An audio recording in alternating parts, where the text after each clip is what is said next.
Okay, so a researcher wishes to examine the relationship between years of schooling completed and the number of pregnancies in young women. It's kind of a funny study, meaning probably as you start having babies, it's harder to do more and more schooling. I'm sure that's true. Her research discovers a linear relationship, and the least squares line, that's the best fit line, like we just examined in the last problem, is there. Y equals 3 minus 4x, where x is the number of years of schooling completed, and y is the number of pregnancies. So the slope of the regression line can be interpreted in the following way. So now let's remind ourselves from your algebra background. Let me bring this equation up here. Y equals 3 minus 4x. I didn't write that so neatly. Here we go. What they're talking about the slope. Which number there is the slope? Do you guys remember that from your algebra days? It's all right if you don't. I'll tell you. The slope is the rise over run, right? Yeah, and it's the -4. It's the number next to x.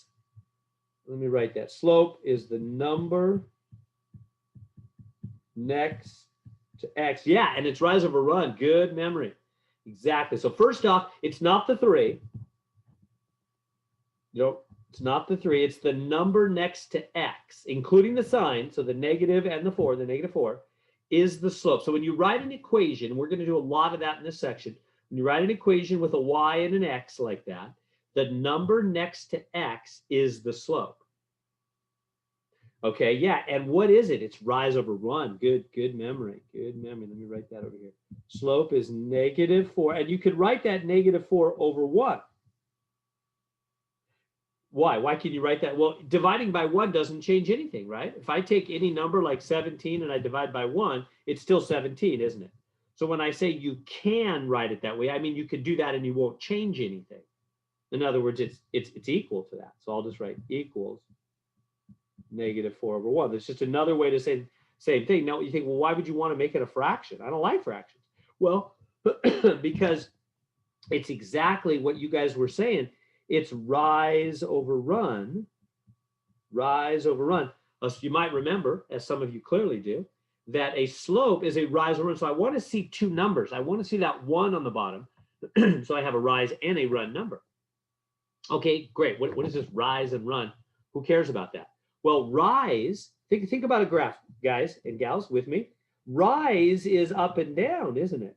And run is sideways, right? We all agree. You run on the ground sideways. You don't run up into the sky, right? And you rise, like on a hot air balloon or an airplane or something, up. So when we say rise, we mean up, we mean y. And when we say run, we mean sideways, we mean x, don't we? So when we say rise up here, we're meaning y. And when we say run, we're meaning x. Okay, why does that matter? Well, because that tells us here, x is the number of years of schooling. So this is school on the bottom. See how I'm making these connections now? And on the top is y is number of pregnancies. Number of pregnancies. So our fraction, which is rise over run, which is y over x, is here. Let me just put a big fraction like that. There we go. Rise or y or number of pregnancies. Run x. What is it? School. Number of years of school. I forgot to put the number sign in there. Number. I think they mean of college. Probably what they mean. Number of years of college. So I'll just school, whatever. Well, I'll write school, but I think they mean school after high school is I think what they mean. Anyway, I'll just say what they said, number of years of school. So the point is, this formula, this slope, which is the connection, right? They're saying her research discovers a linear relationship. That means a line relationship, like we saw in the last graph, a line relationship. And here is the line relationship. And the slope of that, -4, remember what slope is. It's a fraction, -4 over 1, where rise is on the top and run is on the bottom. And rise means y, and y, according to their words right here, is number of pregnancies. And X, according to their words right here, is number of years of schooling. So in other words, this -4 over 1 means -4 pregnancies 1 year of school. Let's read the question. So that means, yeah, so let me put it more clearly this way. Minus, let me change the color up there. Okay, so -4 pregnancies for every 1 year of school. College, I think it is school after high school. School. That's what that's saying. Do you see that connection? -4 pregnancies for every 1 year of school. See how I'm connecting that right there? So that formula, and this is what matters in real life. They'll give you data like this, and they'll assume in a professional setting that you understand what that's saying. What is that formula? Whoops, sorry, I'm bumping the screen there. What does that formula say? It's saying -4 pregnancies for every 1 year of school, meaning for every 1 year of school, college, I think it is, women on average have 4 less pregnancies. That's a dramatic number. It seems hard to believe. But anyway, whatever. That's what the data is saying. I guess it's made up, I think. But supposedly, that's what the data is saying. So in other words, for every 1 more year, so those women who tend to go to college longer and longer have less babies, is what that's basically saying.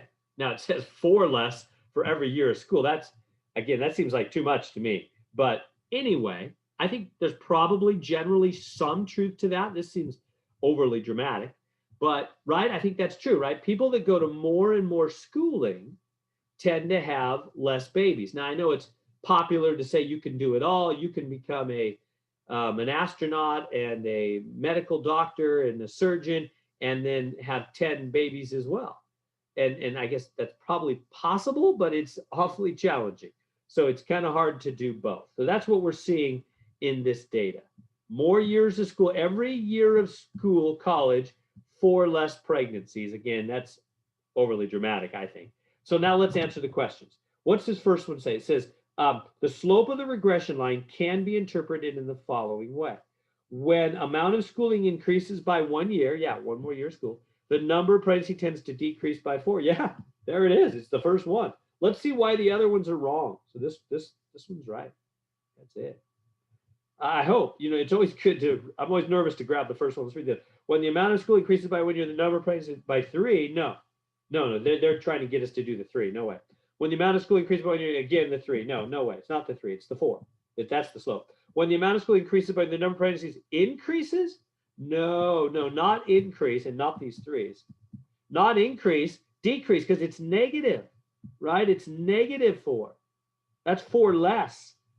That's decrease, negative. Yeah, so we got it right. There we go.